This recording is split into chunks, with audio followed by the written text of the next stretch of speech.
Hotspur. You know, there are no other Hotspurs. So yeah, it's a good thing. So I got another question for you, Rob. You mentioned you were in Sydney in 89, 90. Yeah.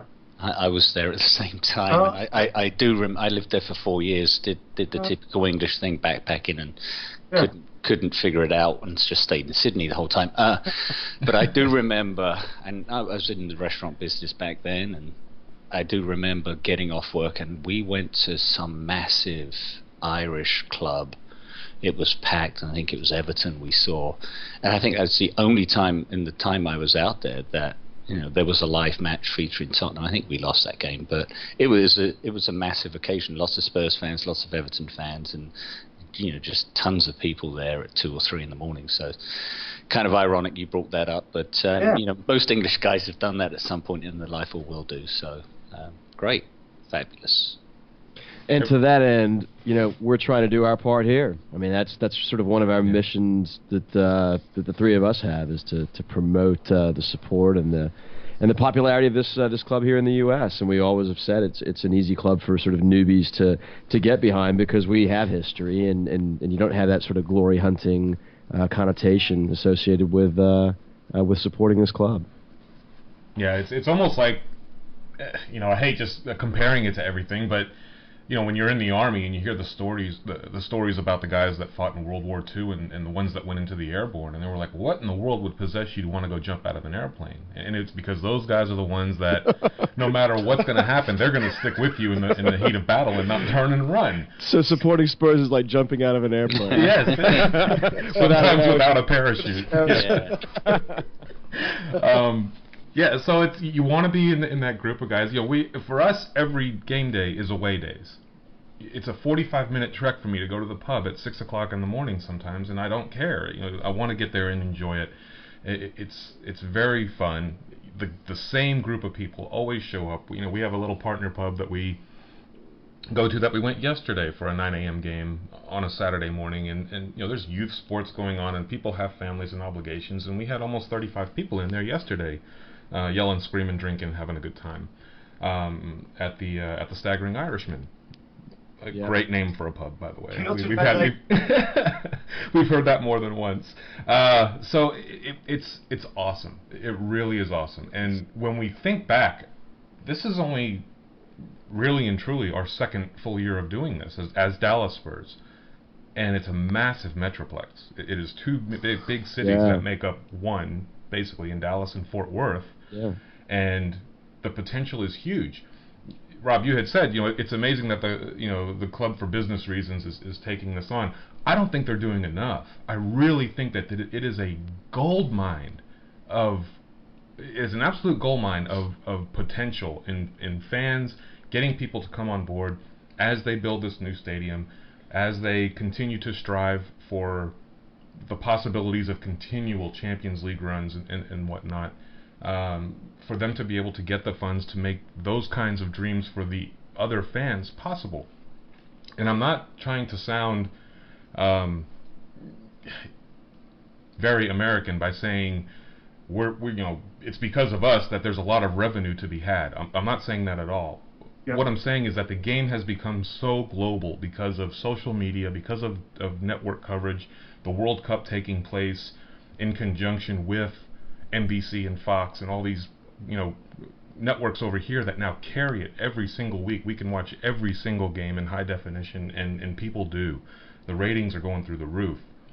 We had mentioned to Julian Daniel that NBC at the beginning of the season had run a study that Spurs, in fact, are the most supported team by ballot for a study that they did in America. That's incredible. That is incredible. I'm staggered by that, but it's brilliant. Yeah, but what is the club doing to help with that? That's my question. So I think it's something that maybe it's become so big so fast that they're not sure how to tackle it. Maybe it could be that. But I digress. Rob, really quick. I know you've probably been asked a million times about the book and everything like that, but for those of you that don't know, and it's one of only 2 books as related to Spurs that I've read cover to cover twice. And I can't get through the first chapter without already bawling my eyes out, because I'm very close to my father and very fortunate that he's still in my life.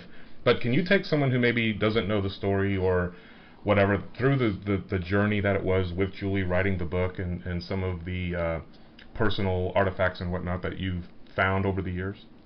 Yeah, I mean, it's I feel very privileged just for one thing to have been able to work with Julie on the book. Amazing woman.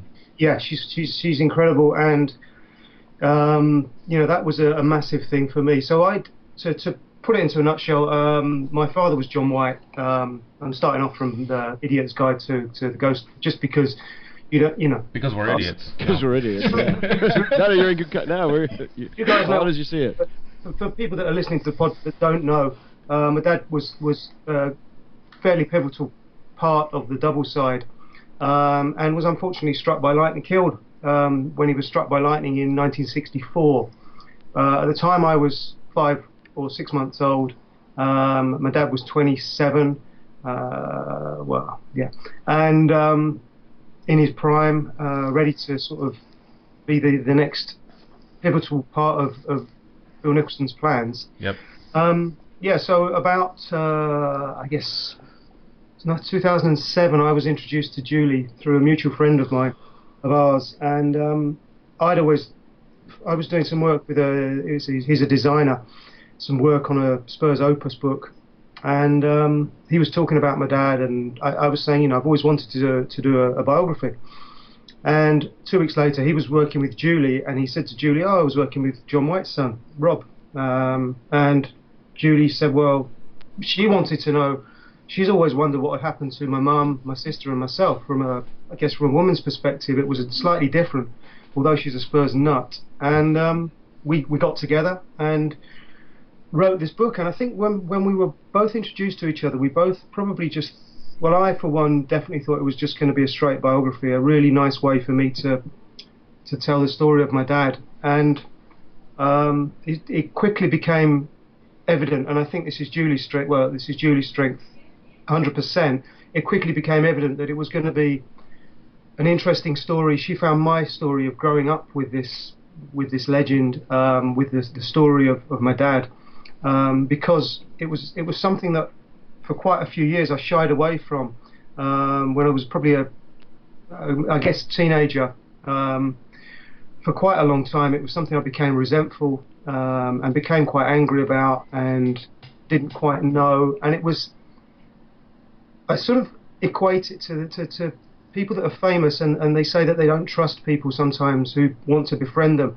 I'm not saying I'm famous by any means, but I used to get slightly paranoid about people thinking that I would be being very egotistical about who my father was. So so at the age of mid-40s, when I started writing this book with Julie, it was a fantastic exercise for me to actually, although I'd always been very proud of my dad, to actually be in a situation where I could talk about him. And rewind slightly, I think part of the issue I had with talking about my dad was that it was, and you mentioned it a second ago, it was something that people, it's a very surreal thing, but it's also quite an emotional thing. And I think sometimes people didn't quite know how I would handle it and how I'd react talking about it. Right.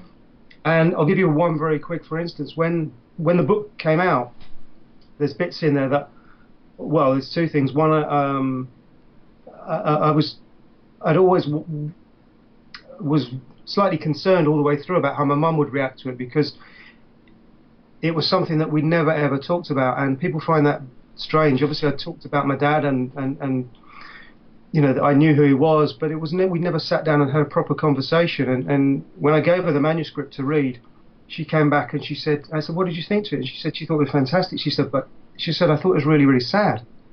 And I said, well, you're allowed to feel sad, because it is quite a sad tale, but it's also, there's more to that. This guy sort of gets rejected as a young guy in Scotland, gets watched by about 13 or 14 clubs who all tell him that he was too small and too frail and that he wouldn't become a footballer. And he goes on to become possibly one of the, Jimmy Greaves, no less than Jimmy Greaves said, possibly one of the finest inside rights this country's ever produced. And the second thing what I was going to say was that after the book was published, I went up to Scotland. One one of my relatives, I went to a funeral just after the book was published, and the wake afterwards, there was probably about 100 people there, and I lost count of the number of elderly family friends who came up and started telling me stories about my dad, which before the publication of the book, I think people just found it difficult to know how to approach me. Yeah, so that's basically it. I mean, you probably got the gist. I could go on about this all forever, so I'll cut short there, but no doubt we'll return to it. But yeah, and that's why we had you on, Rob. And you know, I've known you for a number of years through social media, and obviously it's great to finally talk to you live. I remember reading the book, and like Ken said, I've had a strange relationship. Well, actually, I don't know my dad, but my stepfather kind of raised me, so I look to him as being that father figure, and obviously the relationship is different. And now being a father myself, it really brings it home how special that relationship is, and I just am astounded that you managed to write that. It's a phenomenal book. So well done, and again, thanks for having us on. I think we were all stunned into silence as you were saying that piece. So probably very emotional for all of us being dads. One thing I wanted to talk about, kind of going on a divergent path. Cliff Jones was your dad's best mate at the club. Yeah. Was Dad be right in saying that? It was indeed, yeah. And so I'm sure you see Cliff all the time being a club ambassador. So what kind of stories does he tell you going back to those days? Because I'm sure you used him a lot to help with the book. Yeah, it's actually Cliff is a fantastic person, and I'm lucky enough to just have this fantastic relationship with him. And I was talking to somebody about this the other day, and it's almost, this guy was talking about his dad's best friend and this guy meets up with his dad's best friend now, this older guy, and it's a similar thing with me and Cliff. And it's almost like you start to become your father in that relationship. And as you know, there's endless stories of Cliff and my dad just horsing around and basically taking the piss out of each other. And and actually, when I meet Cliff, there is no. Obviously, I was going to say I'm in awe, but I'm just in awe of the fact that he's Cliff Jones. But to me, we'll take the piss out of each other, and it does feel to me very, very close to how it must have been for him, or for him and my dad, this relationship. So that that sort of thing is absolutely it's a brilliant thing to be able to have. And by the way, he's 80 next week apparently. I read that. I did read that. And apparently you're correct, because it's even documented in the book. Your dad was kind of a bit of a jokester and had a fun-loving chap, wasn't he? Yeah, he was. He was indeed. As I say, there are countless stories of him and Cliff playing practical jokes on each other, and it just seems that they were two people that you meet people in life occasionally where you just click, and the sense of humour is the same, and I think that's probably the relationship they had. Just a very special guy, and lucky enough that Cliff thankfully has kept his health and he's kept his mind, and he's been able to help. He was a massive help with the book. And just getting me into a place, or helping me get to a place where I could visualize what it just a small glimpse of what it would have been like in those days. Has there been anything? I don't mean to cut you off, but has there been anything from the club itself, or from Julie, or from any of the media outlets there, where you've been able to actually see some extended coverage of him playing, or is it just the little clips that we've all seen? There's the DVD of the cup final. I think both the cup finals are on DVD, aren't they? The Leicester game and the Burnley game.